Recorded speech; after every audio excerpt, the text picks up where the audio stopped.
Hello everyone, this is me Lamia Sultana from my page Lamia's diary. আজকে হুট করে আব্বু অনেকগুলো মুরগি নিয়ে এসেছিল। তো মুরগিগুলো কাটার পরে মনে পড়লো যে রোস্ট খাওয়া হয় না অনেক দিন হলো, তো রোস্ট খাবো। তো আম্মু এই জন্য রোস্ট রান্না করার জন্য সব প্রিপারেশন করে রেখেছিল। এখন জাস্ট রান্না করবে। এটা আমরা মূলত ডিনারের জন্য আয়োজন করছি।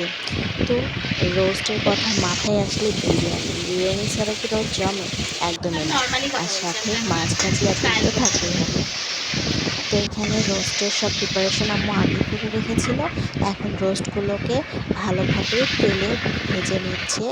ভেজে নেওয়ার পরে এই রোস্টের আসল প্রিপারেশনটা হবে। তো এখানে আম্মু বেরেস্তা বানিয়ে নিচ্ছিল রোস্টের জন্য, আর পাশে হচ্ছে বিরিয়ানি করার জন্য পানি গরম দিচ্ছিল।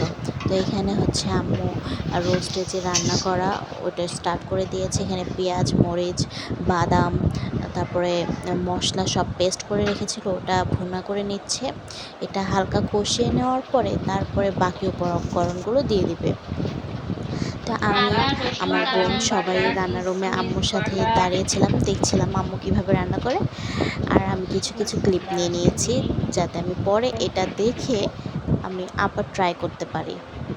তো এখানে আম্মুর কষানো হয়ে গেছে। তারপরে আম্মু এখানে হচ্ছে শুকনো মরিচ গুঁড়া, হলুদ, যা যা লাগে পরিমাণ মতো করে দিয়ে নিচ্ছে।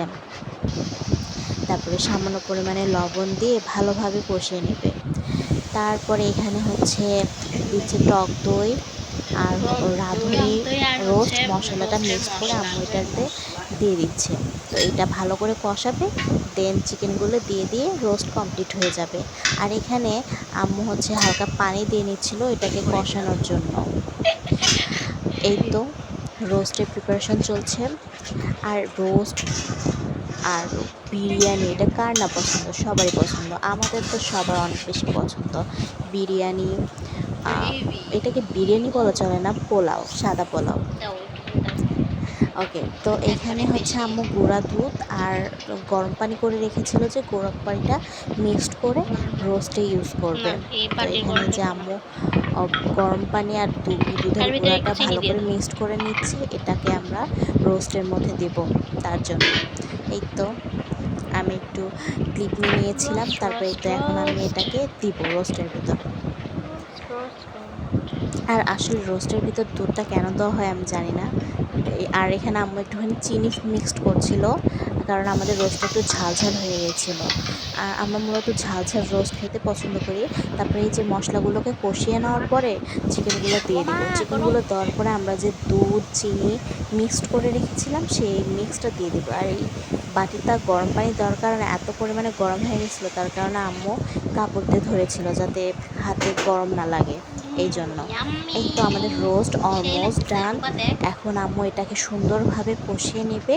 কষিয়ে নেওয়ার পরে আমাদের রোস্টটা কমপ্লিট হয়ে যাবে। তো এখানে আম্মু একটু লবণ চেক করছিল যে লবণ পারফেক্ট হয়েছে কি না। আর রোস্ট কার কার ভালো লাগে আপনারা জানাবেন। রোস্ট তো অনেক ভালো লাগে আমাদের, অনেক অনেক বলতে অনেক ভালো লাগে। তারপরে এখানে ডিমগুলো ছিলে নিয়েছিলাম, 2টা ডিম বড়, কারণ 2টা ডিম ডবল কৌশমালার ডিম ছিল, এই কারণে 2টা ডিম বড় আর 2টা ডিম ছোট। এই তো রোস্টটা কমপ্লিট। এখানে আম্মু ভালোভাবে ঘি ছড়িয়ে দিচ্ছে। ঘি দেওয়ার পরে রোস্টটা একদম পারফেক্টলি কুক হয়ে গেছে। আর পাশে আম্মু বিরিয়ানির প্রসেস চলছে। আর এই বিরিয়ানিটা আম্মু আজকে ভাজি করে, চাউলটা যে ভাজি করে তারপরে বিরিয়ানি করে সেটা করবে না। আম্মু এটা একদম বয়েল করবে, বয়েল বিরিয়ানি যেটা, ওটা করবে। আমি বারবার বিরিয়ানি কেন বলছি, এটা তো পোলাও, সাদা পোলাও। আর পাশে আম্মু দুধ জাল দিয়ে দিচ্ছিল। আমি তো ফার্স্টে ভাবছিলাম দুধ দিয়ে যে বিরিয়ানিটা করে সেটা করবে, কিন্তু ওইটা না। আম্মু মূলত দুধটা জাল দিচ্ছিল আব্বুর জন্য। তারপর এখানে বিরিয়ানির জন্য প্রসেস চলছে। এখানে হচ্ছে পানিতে, ফুটন্ত পানিতে ওই যে এলাচ, দারচিনি এই মশলাগুলো দিয়ে নিয়েছে। তারপর তেল দিয়ে নিয়েছে, অয়েল দিয়ে নিয়েছে, অয়েল দিয়ে নিয়েছে, লবণ দিয়ে নিয়েছে। দেন ছেঁকে রাখা যে বিরিয়ানির চাউল, সেই চাউলটা দিয়ে ভালো করে নেড়ে নিচ্ছে। আর আম্মু আজকে এই বয়েলভাবেই করবে, আম্মু ভেজে করবে না। আমার মনে হয় ভেজে করলে বেশি ভালো লাগে, আমি খাওয়ার পরে আর কি বুঝতে পেরেছি। তারপর এখানে লবণ দিয়ে নিল সব পরিমাণ মতো, দিয়ে এখন একটু নাড়া দিয়ে ঢেকে দিবে। একদম কমপ্লিট হওয়ার পরে তো বেরেস্তা উপর দিয়ে ছড়িয়ে দিয়েছে। দেন লুকটা জাস্ট ওয়াও ওয়াও ওয়াও, আর খেতে অনেক সুন্দর হয়েছিল। তবে আমার মনে হয় ভেজে রান্না করাটা ওটা বেটার হয়। আর এখানে আমাদের ডিমগুলো হালকা একটু ভেজে নিচ্ছিল। ডিমগুলোকে না ভাজলে ভালো লাগে না দেখতে, তার জন্য একটুখানি হলুদ দিয়ে আম্মু ভেজে নিচ্ছিল, আর ফিশগুলো ফ্রাই করে নিচ্ছিল। এই তো আমাদের রান্না বান্না শেষ। আজকের মতো ডিনার এইটাই হবে, রোস্ট, তারপর ডিম, বিরিয়ানি, আর হচ্ছে ফিশ। আর সালাডটা আমরা খুব মিস করছি, কিন্তু আমাদের বাসায় সেদিন সালাদ ছিল না, তাই এইটাই চলছে। ওকে, আল্লাহ হাফেজ।